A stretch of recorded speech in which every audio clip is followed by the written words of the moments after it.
Hello, I'm Sabina CPA. I advocate less taxes and more profits. Today, I'd like to talk about hidden taxes in retirement.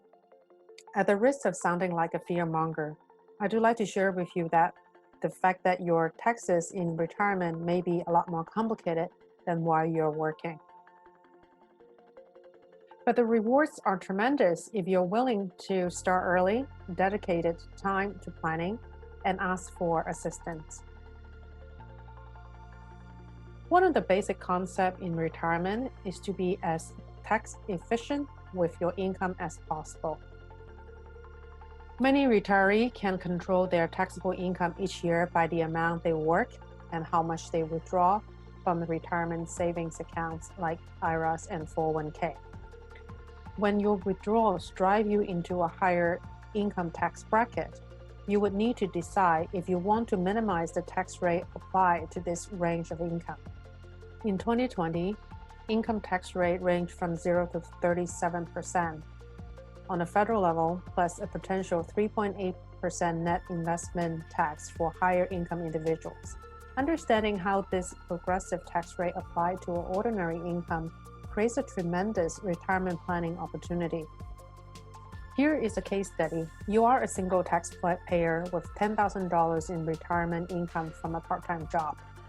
You also have $150,000 savings in a 401k retirement account.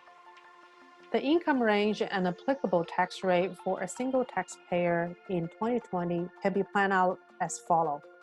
In this example, excluding other variables, you have the opportunity to withdraw an additional $30,000, $125 from the 401k at an income tax rate of 12%. The $10,000 from your part-time job plus this $30,125 from your 401k equal to $40,125, which is close to the top of the 12% income tax bracket.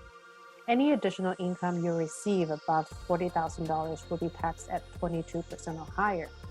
Please note, taxable income typically includes wages, interest, non-qualified dividends, short-term capital gain, that's asset owned for 1 year or less, taxable Social Security benefit, and withdraw from most 401k, 403bs, and non-Roth IRAs.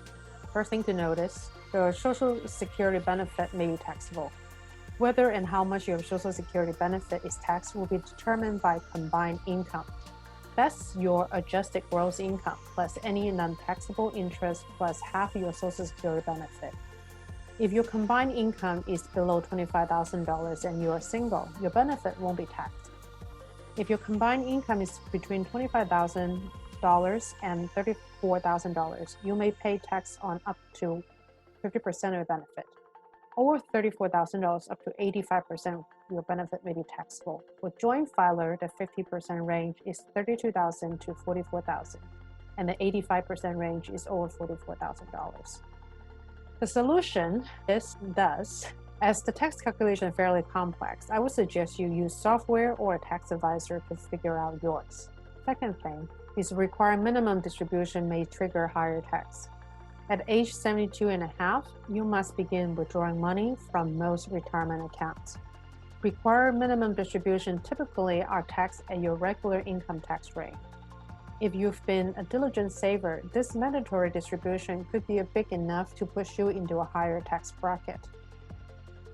In some cases, it can make sense to convert some retirement fund to Roth IRA in your 60s to avoid a sharp increase in taxes in your 70s. A tax advisor or financial planner could help you run some projection to see if this approach makes sense. There are things to be mindful of is state income tax could take another bite.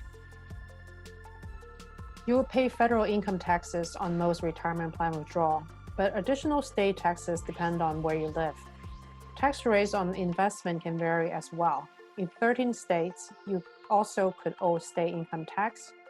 That is Colorado, Connecticut, Kansas, Minnesota, Missouri, Montana, Nebraska, New Mexico, North Dakota, Rhode Island, Utah, Vermont, and West Virginia all tax Social Security benefit to some extent. 7 states don't tax income. That is Alaska, Florida, Nevada, South Dakota, Texas, Washington, and Wyoming. New Hampshire and Tennessee tax only dividends and interest. Elsewhere, retirement income may be exempt, partly exempt, offset by a credit, or fully taxable. Sales, property, and use taxes vary hugely as well. Please know that use taxes are imposed by counties and municipalities to fund public services such as library or fire protection. The solution here is anyone thinking of moving to a new state in retirement should thoroughly research the state's tax law or ask a tax advisor for help. For hidden tax, beware of state, estate, inheritance, capital gain tax, etc. Federal estate tax aren't an issue for most people now that $11.18 million per person is exempt.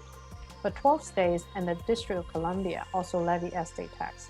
Hawaii, Maine, and the District of Columbia also use the federal exemption amount, but Oregon and Massachusetts may tax estate worth $1 million or more. The other states, such as Connecticut, Illinois, Maryland, Minnesota, New York, Rhode Island, Vermont, and Washington, exempt varying amounts.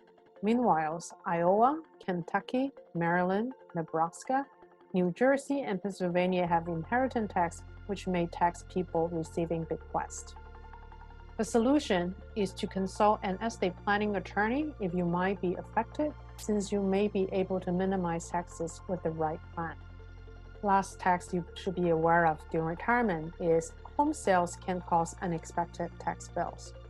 If you do end up moving to another state and have been a homeowner, selling your home, also because of downsizing or freeing up equity, may generate a tax bill. If you live in your primary residence for at least 2 out of the past 5 years prior to selling it, you can exempt up to $250,000 home sale profit from capital gain tax as a single person, or up to $500,000 for a couple. Profits above that are subject to federal capital gain tax rate that range from 0 to 20%. You may also owe a depreciation recapture tax if you took a home office deduction, rented out rooms, or rented out the whole house in prior years. The depreciation you took or should have taken over the years is added back to your income in the year you sell, and you will pay a maximum rate of 25% on it. The solution is 2 to 3 years before you contemplate moving.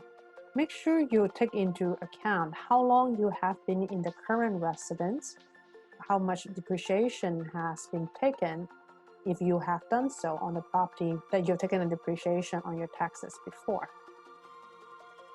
If you find this video useful, please click on like, subscribe, and forward to those who may benefit from this tutorial. Please also head to basecpaplus.com to sign up for our email newsletter full of tips for less taxes and more profits. Until next time, God bless.